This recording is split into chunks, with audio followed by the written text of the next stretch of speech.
Hadirin wal hadirat jamaah zuhur yang dimuliakan oleh Allah Subhanahu wa Ta'ala. Pada kesempatan ini saya ingin menyampaikan dalam kultum ini berjudul Nuzulul Quran. Kebetulan judul ini tadi malam disampaikan di Kota Parepare. Pada kesempatan ini saya kembali ingin menyampaikan di hadapan kita semua, yang mana di dalam Al-Quran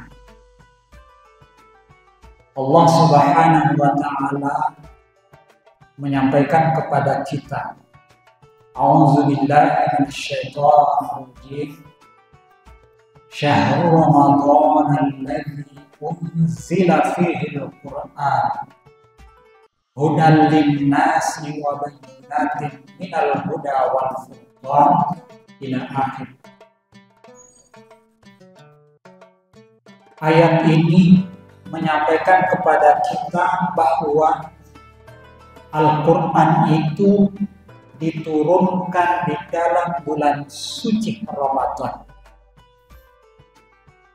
Tujuan utamanya adalah hudan, sebagai petunjuk linnas kepada seluruh umat manusia.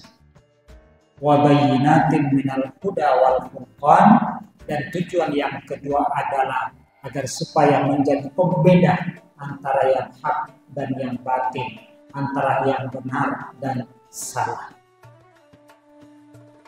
Pada kesempatan ini hadirin jamaah zuhur yang dimuliakan oleh Allah Subhanahu wa Ta'ala, yang menarik atau kata yang menarik atau kata yang saya garis bawahi adalah linnas, kepada seluruh umat manusia. Jadi jangan kita cemburu, jangan kita umat Islam cemburu. Kenapa Al-Quran menjadi pedoman, menjadi petunjuk kepada non-muslim? Jangan kita cemburu. Karena kenapa? Memang Al-Quran, memang Allah Subhanahu wa Ta'ala menyampaikan hudan linnas, petunjuk kepada seluruh umat manusia, baik itu muslimnya, non-muslimnya. Hadirin jamaah zuhur yang dimuliakan oleh Allah Subhanahu. Kita mencoba, kita menguji apakah benar non-muslim itu menjadikan Al-Quran sebagai pedoman, menjadikan Al-Quran sebagai petunjuk dalam kehidupannya. Kita coba uji, benar atau tidak.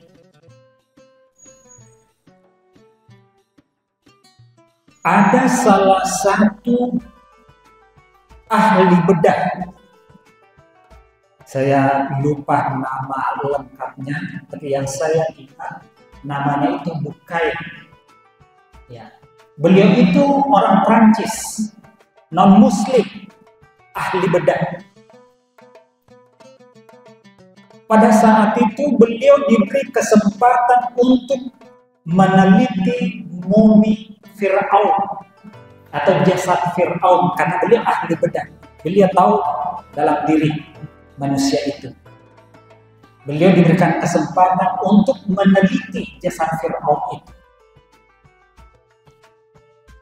Pada saat beliau meneliti, ternyata di dalam jasad Fir'aun itu ada sisa-sisa garam, karena memang beliau dari laut merah. Ya. Hadirin jamaah zuhur, karena orang Arab pada saat itu saya naik kapal dari Mesir ke Saudi Arabia. Orang Arab Mesir itu mengatakan, hadza bahrul ahmar. Saya lihat ke bawah, wah, tidak merah airnya. Ya. Jadi saya bertanya kepada orang-orang, Kenapa dikatakan laut merah? Airnya tidak merah. Beliau mengatakan memang hanya namanya merah, tapi airnya tidak merah. Ya, disitulah disitulah Fir'aun tenggelam. Ya, disitulah Fir'aun hanyut. Dan ketika diteliti oleh Bukain, ternyata ada sisa-sisa garam yang menempel pada jasadnya. Bukan itu yang menarik bagi Bukain, tapi yang menarik bagi Bukain yang dia kaji adalah kenapa jasad Firaun itu bisa seutuh seperti itu, tidak hancur. Itu beliau bertanya seperti kenapa bisa seutuh begitu.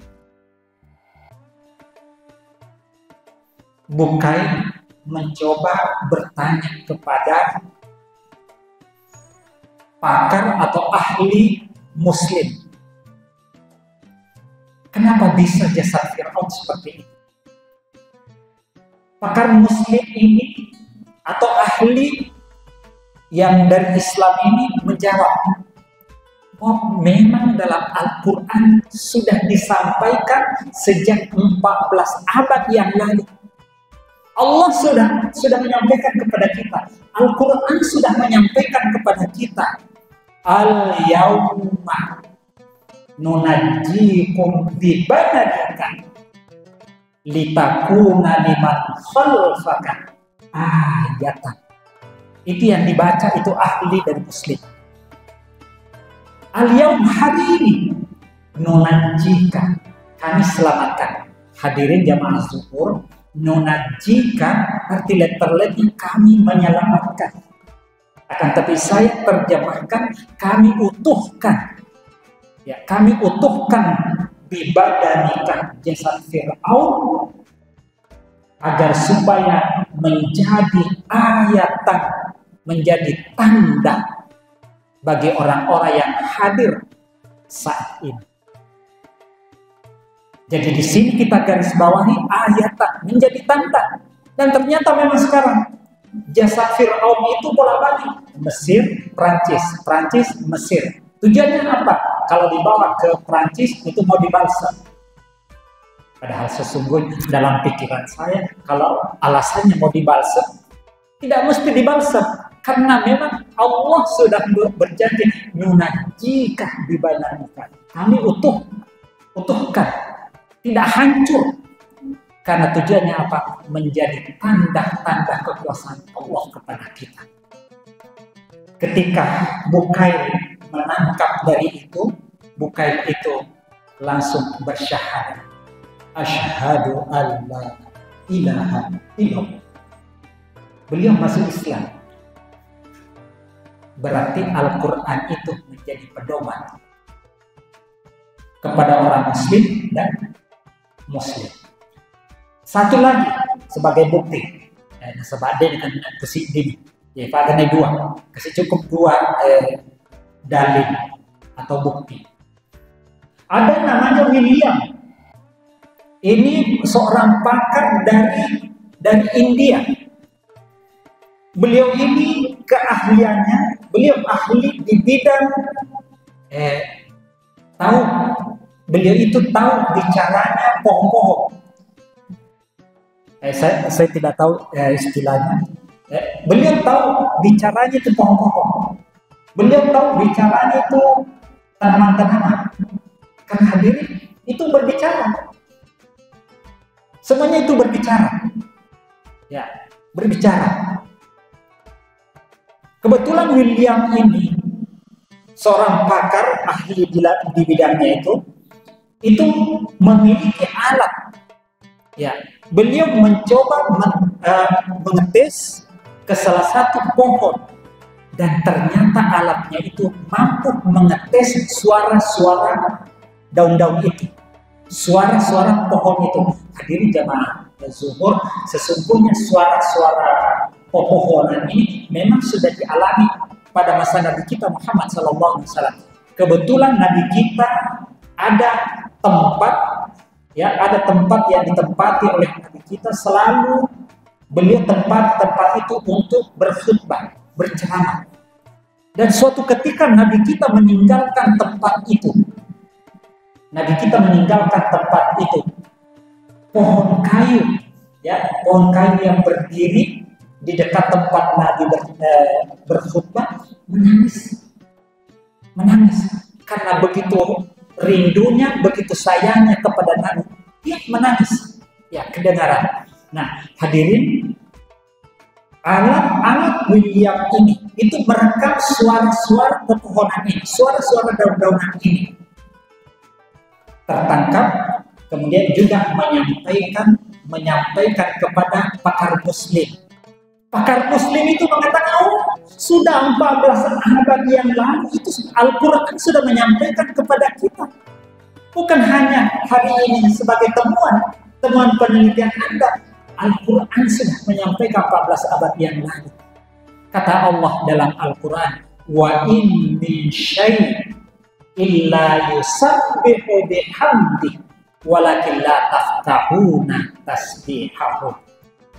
Kata Allah dalam Al-Quran, segala sesuatu di muka bumi ini yusabbihuna bihamdi.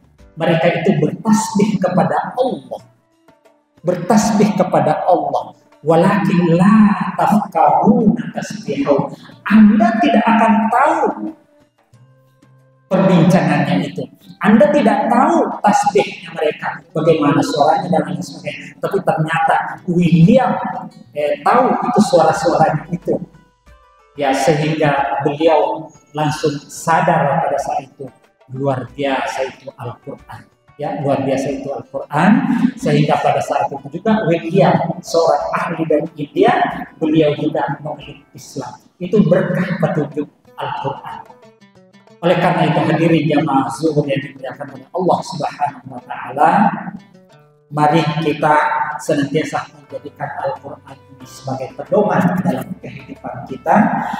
Ini ada yang kurang, Kalau kita Muslim, betul, kita selalu menjadikan Al-Quran sebagai pedoman dalam kehidupan kita, tapi pedoman dalam bidang apa?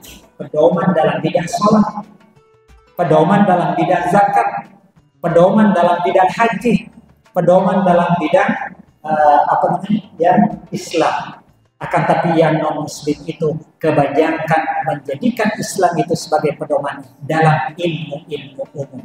Mudah-mudahan kita umat Islam juga mampu mengkaji Al-Quran itu di bidang ilmu-ilmu umumnya. Ya, karena Al-Quran itu bukan hanya ilmu agama yang disampaikan. Ilmu agama, ilmu umum, dunia akhirat disampaikan dalam Al-Quran. Ini yang sempat saya sampaikan. Ini mohon maaf, lebih dan kurang yang mohon dimaafkan. Wassalamualaikum warahmatullahi wabarakatuh.